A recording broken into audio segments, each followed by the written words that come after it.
Welcome back. आप देख रहे हैं साल 2011 की कारोबार जगत की महत्वपूर्ण घटनाओं पर हमारी खास पेशकश। साल 2011 में पेट्रोल की कीमतों ने लोगों को खूब रुलाया। कच्चे तेल के महंगे होने की वजह से पेट्रोल की कीमतों में लगातार बढ़ोतरी होती रही। नवंबर तक पेट्रोल करीब 70 रुपए प्रति लीटर पर जा पहुंचा।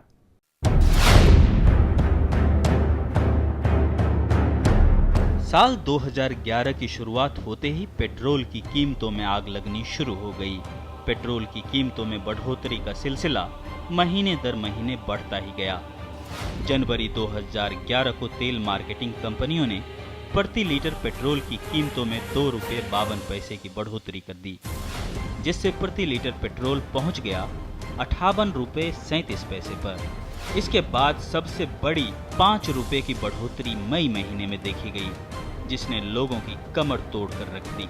मई में प्रति लीटर पेट्रोल पहुंच गया 63 रुपये 37 पैसे पर। सितंबर में एक बार फिर से पेट्रोल की कीमतों में बढ़ोतरी का ऐलान किया गया। 3 रुपये 14 पैसे प्रति लीटर की बढ़ोतरी के बाद दिल्ली में प्रति लीटर पेट्रोल की कीमत बढ़कर हो गई 66 रुपये 84 पैसे। पेट्रोल की कीमतें इसके बाद भी स्थिर नहीं हुई। नवंबर में एक बार फिर से पेट्रोल की कीमतों में 1 रुपये 82 पैसे प्रति लीटर की बढ़ोतरी की गई, जिसके बाद दिल्ली में पेट्रोल की कीमतें बढ़कर अपने उच्चतम स्तर यानी 68 रुपये 64 पैसे प्रति लीटर पर जा पहुंची। पेट्रोल की बढ़ती कीमतों की वजह से लाखों लोगों के कार की सवारी का सपना इस साल अधूरा रह गया। इसका असर कारों की बिक्री पर भी देखने को मिला। कारों की बिक्री में लगातार गिरावट होने लगी। साथ ही लोगों को 4 पहिया के बदले 2 पहिए से ही संतोष करना पड़ा। तेल मार्केटिंग कंपनियां अपनी नुकसान की दुहाई दे देकर कीमतें बढ़ाती रहीं और लोगों को पेट्रोल की बढ़ती हुई कीमतों की मार को सहने के लिए मजबूर होना पड़ा। Rajiv Ranjan, News Express, Delhi.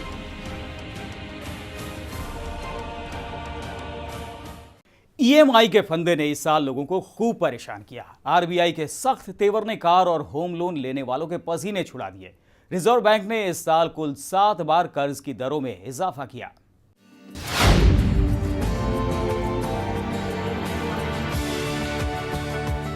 घर और कार का सपना साकार करना इस साल लोगों के लिए महंगा साबित हुआ, क्योंकि ईएमआई महीने दर महीने सुरसा की भांति बढ़ती रही। इससे लोगों को काफी परेशानी का सामना करना पड़ा। रिजर्व बैंक ने इस साल कुल 7 बार रेपो रेट में बढ़ोतरी की। जनवरी में रेपो रेट 6.5% थी, जो कि मार्च में बढ़कर 6.7% हो गई। मई में आरबीआई ने एक बार फिर से रेपो रेट में 50 बेसिस पॉइंट की बढ़ोतरी कर दी, जिससे रेपो रेट बढ़कर 7.25% पर जा पहुंची। जून में रेपो रेट बढ़कर 7.5% पर पहुंच गई। जुलाई में आरबीआई ने फिर से 50 बेसिस पॉइंट की बढ़ोतरी कर दी, जिससे रेपो रेट 8% पर पहुंच गई। सितंबर में रेपो रेट 8.25% और अक्टूबर में अपने उच्चतम स्तर पर यानी 8.5% पर जा पहुंची। हालांकि कर्ज दरों में बढ़ोतरी का सिलसिला साल के आखिर में जाकर थम गया। आरबीआई ने दिसंबर में हुए मौद्रिक नीति समीक्षा के दौरान कर्ज दरों में कोई बढ़ोतरी नहीं की। दरअसल लगातार बढ़ती महंगाई पर लगाम लगाने के लिए आरबीआई ने ये कदम उठाए थे, लेकिन अब महंगाई दर में कुछ कमी आई है। खाद्य महंगाई दर 4 सालों के अपने निचले स्तर पर जा पहुंची है। ऐसे में एक बार फिर से कर्ज सस्ता होने के आसार बनने लगे हैं। Rajiv Ranjan, News Express, Delhi.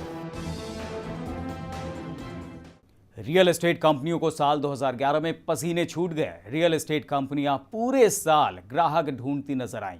इन कंपनियों ने जो कर्ज ले रखा था उसका ब्याज 7वें आसमान पर पहुंच गया।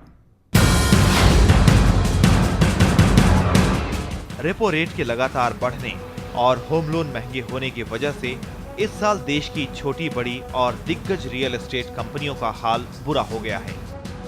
इन कंपनियों के कर्ज का बोझ लगातार बढ़ता गया। कर्ज से निजात पाने के लिए ये कंपनियां अपनी संपत्ति बेचने पर मजबूर हो गईं। डीएलएफ, यूनिटेक सहित देश की ज्यादातर रियल एस्टेट कंपनियों में कर्ज का दबाव साफ देखने को मिला।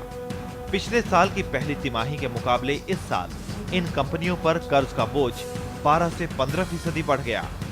शेयर बाजार में लिस्टेड देश की 12 दिग्गज रियल एस्टेट कंपनियों पर 2011 के सितंबर महीने तक करीब 38,500 करोड़ रुपए का कर्ज बकाया था। देश की सबसे बड़ी रियल एस्टेट कंपनी DLF पर पिछले साल की पहली तिमाही में 18,460 करोड़ रुपए का कर्ज था,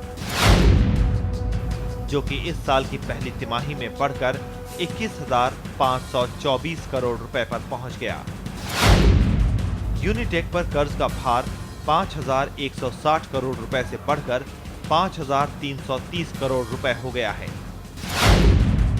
HDIL पर एक साल में कर्ज 3,530 करोड़ रुपए से बढ़कर 3,920 करोड़ रुपए हो गया है। वहीं गोदरेज प्रॉपर्टी पर कर्ज का भार 500 करोड़ रुपए से बढ़कर 940 करोड़ रुपए तक जा पहुंचा है। कर्ज बढ़ रहा है, इस वजह से कंपनियों के मुनाफे में सेंध लग रही है। इस साल की पहली तिमाही में रियल एस्टेट कंपनियों का मुनाफा पिछले साल के मुकाबले 19.5% कम हुआ है। कर्ज की मार को कम करने के लिए रियल एस्टेट कंपनियां अपनी संपत्तियों को बेचने पर मजबूर हो रही हैं। DLF अपनी संपत्ति को बेचकर 7,000 करोड़ रुपए जमा करने पर विचार कर रही है। वहीं यूनिटेक और शोभा डेवलपर्स भी कर्ज को कम करने के लिए अपने लैंड बैंक का सौदा करने को मजबूर हैं। Rajiv Ranjan, News Express, Delhi. रुकेंगे एक छोटे से ब्रेक के लिए, जल्दी हाजिर हैं।